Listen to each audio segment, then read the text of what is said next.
எத்தனையோ வாலிப தம்பிங்க தங்கச்சிங்க அம்மா அப்பாவுடைய வார்த்தையை கேட்காம ஃப்ரெண்ட்ஸுக்காக, உலகத்துக்காக, யாரோ ஒருத்தருக்காக அவனுடைய நேரத்தை, பணத்தை, பலத்தை எல்லாத்தையும் பயன்படுத்தி கடைசியில் பார்த்தீங்கன்னா இவங்க ஒன்றுமே பிரயோஜனம் இல்லாமல், அப்படியே ஒன்றுமே இல்லாமல் இவங்களுக்கு கடைசியில் ஒன்றுமே இருக்காது.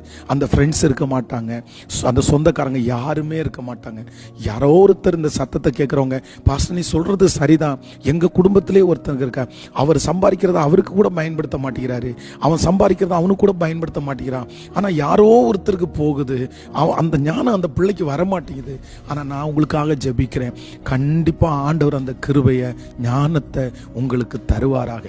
இதுவரையிலும் ஒருவேளை இந்த சத்தத்தை கேட்கிற பலருடைய வாழ்க்கையில் உங்களுடைய பலன் யாக்கோபை போல, நான் வர்றதுக்கு முன்னாடி கொஞ்சம் தான் இருந்துச்சு, நான் என்னுடைய எல்லாத்தையுமே உங்களுக்கு எஃபோர்ட் போட்டு போட்டு உங்களை நான் வளர்த்துட்டேன், உங்களை நான் பெரிய ஆளாக்கிட்டேன், உங்களுக்கு நிறைய கிடைச்சிருச்சு. ஆனா இப்ப நான் ஒண்ணு தோன்றேன், பரவாயில்ல உங்களை வளர்த்துனது எனக்கு சந்தோஷம் தான், ஆனா இப்ப நான் சொல்றேன், இனி என்ன நான் பார்த்துக்கணும், இனி என் குடும்பத்தை நான் பார்த்துக்கணும், இனி எனக்காக கொஞ்சம் நான் சம்பாதிக்கணும், இனி நான் ஆறுதல் அடையணும், நான் மகிழ்ச்சியா இருக்கணும், நான் சாப்பிடணும், நான் தூங்கணும், எனக்கு கொஞ்சமாவது தேவை.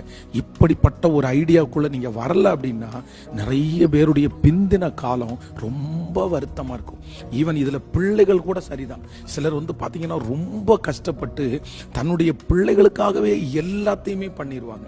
பிள்ளை சாப்பாடு அந்த சொல்றாங்களே, வயிற்ற கட்டி வாயை கட்டி எல்லாத்தையும் கஷ்டப்பட்டு பிள்ளைகளுக்கு எல்லாத்தையுமே சாப்பிடாம தூங்காம எல்லாத்தையும் பண்ணிட்டு கடைசியில் பார்த்தீங்கன்னா பிள்ளைங்க கடைசி நேரத்தில் ஏதாவது ஒரு அவமதிக்கிறாங்களா, இல்லை இவங்களை சரியா பார்க்கலையே, உடனே அவங்களுக்கு வருத்தமாயிருது. நான் உன்னை எப்படி பார்த்தேன்.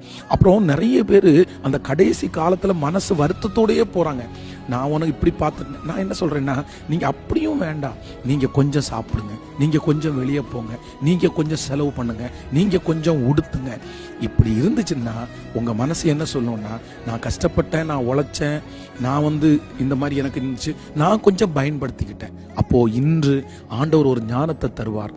உங்களுடைய பலன் உங்களுக்கு பயன்படணும், உங்களுடைய பலன் உங்களுக்கு பயன்படணும். ஆமென்.